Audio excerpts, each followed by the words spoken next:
আজকে আপনাদের সাথে নিয়ে এসেছি একদম রেস্টুরেন্ট স্টাইলে ক্রিমি রিচ আর সুপার টেস্টি সোয়াবিন মাখনি মশলা।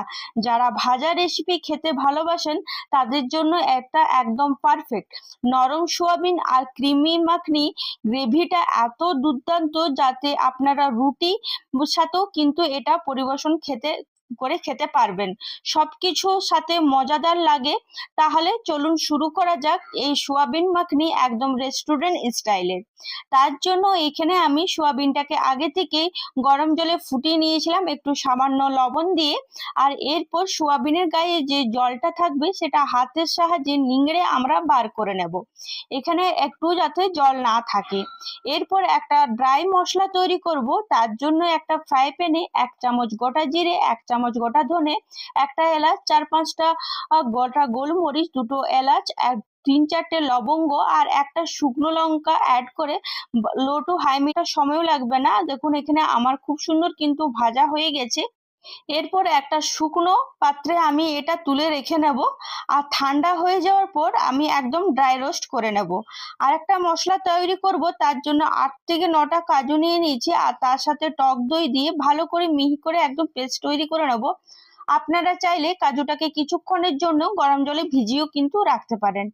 এরপর আমি এখানে একটা বড় সাইজের ক্যাপসিকাম নিয়েছি। ক্যাপসিকামটাকেও এভাবে লম্বা লম্বা করে ছোট ছোট কিউব করে আমি কেটে নেব। আর তার সাথে বেশ কিছুটা ধনেপাতা নিয়েছি, ধনেপাতাটাকেও একদম ছোট ছোট করে কুচিয়ে নেব। আর তার সাথে আমি এখানে বেশ 2-3টে কাঁচা লঙ্কা নিয়েছি। ঝালটা অবশ্যই নিজেদের মতন করে অ্যাড করবেন। লঙ্কাগুলোকে এভাবে লম্বা লম্বা করে আমি কেটে নেব। আর এটা ভাবে কাটলে দেখতেও কিন্তু ভালো লাগে। আর এরপর আমি এখানে আদা নিয়েছি, আদাটাকেও ঠিক লম্বা লম্বা করে আমরা কাটবো। এখানে আমার সব কাটা হয়ে গেছে। এরপর একটা গ্যাসে ফ্রাই প্যান চাপিয়ে নিলাম আর তার মধ্যে 2 চামচ সাদা তেল অ্যাড করে দিলাম। আপনারা চাইলে সাদা তেলের সাথে একটু সামান্য কিন্তু বাটারও অ্যাড করতে পারেন। এরপর যে সোয়াবিনটা জল নিংড়ে রেখেছিলাম সেই সোয়াবিনটা এখানে অ্যাড করে দেব। আর 4 থেকে 5 minute low to high medium করে ভালো করে ভেজে নেব, যতক্ষণ পর্যন্ত না সোয়াবিনের গায়ে একটু কালারটা চেঞ্জ হয়ে আসছে। একটু সোনালি কালারে যখনই সোয়াবিনটা হয়ে যাবে তখনই জানবেন সোয়াবিনটা আমাদের কিন্তু ভাজা হয়ে গেছে। ভাজবার সময় কোনো লবণ আমি এখানে দিইনি, লবণটা পরে দেব।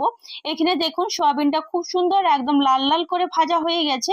এরপর যে ক্যাপসিকামটা কেটে রেখেছিলাম সেই ক্যাপসিকামটা অ্যাড করে দিলাম। তার সাথে আদা আর কাঁচা লঙ্কা আর সামান্য একটু ধনেপাতা কুচি অ্যাড করে একটু সামান্য ওপর থেকে লবণ অ্যাড করে দিলাম। আর সবকিছু ভালো করে আবার মিশিয়ে নেব।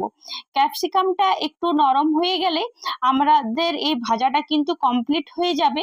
আপনারা চাইলে ক্যাপসিকামটা কিন্তু আলাদা করেও কিন্তু ভাজতে পারেন আর একটু বাটার দিয়েও কিন্তু ভাজতে পারেন। আমি কিন্তু বাটারটা পরে ইউজ করব, আগে ক্যাপসিকামটা সোয়াবিনটা একসাথে আমি এখানে সবকিছু ভেজে নিলাম। এখানে আমার এটা ভাজা হতে থাক, তাদেরকে আমি যে মশলাটা ভেজে রেখেছিলাম সেটা ড্রাই রোস্ট করে নিলাম। একদম দেখুন মিহি করে একদম ড্রাই রোস্ট করে নিয়েছি। আর এদিকে আমার সোয়াবিনটা খুব সুন্দর ভাজা হয়ে গেছে, ক্যাপসিকামটাও নরম হয়ে গেছে।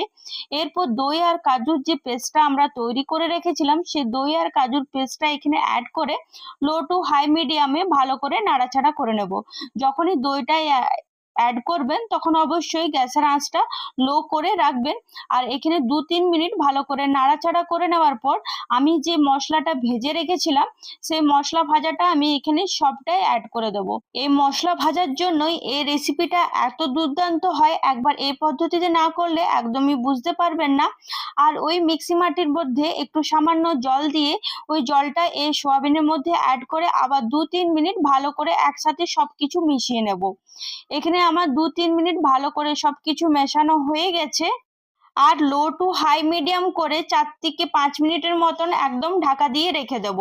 এখানে আমি 4 মিনিটের মতন ঢাকা দিয়ে রেখে দিয়েছিলাম। 4 মিনিট পর এখানে আমি ঢাকা খুলে নিলাম। দেখুন কি সুন্দর ক্রিমি একটা সোয়াবিনের রেসিপি তৈরি হয়ে গেল বাড়িতেই। এরপর আমি ওপর থেকে একটু ফ্রেশ ক্রিম অ্যাড করে দিলাম আর একটু বাটার অ্যাড করে দিলাম আর তার সাথে ধনেপাতা কুচি অ্যাড করে আবার 2-3 মিনিটের জন্য ঢাকা দিয়ে রেখে দেব একটু সামান্য জল দিয়ে। তারপর 2 মিনিট পর ঢাকা খুলে নিলাম। দেখুন কালারটা আপনারাই দেখে বলুন কালারটা কত সুন্দর না এসছে। আপনারা কিন্তু সহজেই এই রেসিপিটা বাড়িতেই বানিয়ে নিতে পারেন, একদম রেস্টুরেন্ট স্টাইলে সোয়াবিন মাখনি রেসিপিটা। আশা করি আপনাদের সকলের এই ভিডিওটা ভালো লেগেছে। যদি ভালো লেগে থাকে তাহলে অবশ্যই বাড়িতে ট্রাই করে আমাকে কিন্তু কমেন্টে জানাতে ভুলবেন না। আর এভাবেই পাশে থাকুন। অসংখ্য ধন্যবাদ। আপনাদের লাইক, কমেন্ট, শেয়ারের আমি অপেক্ষায় রইলাম।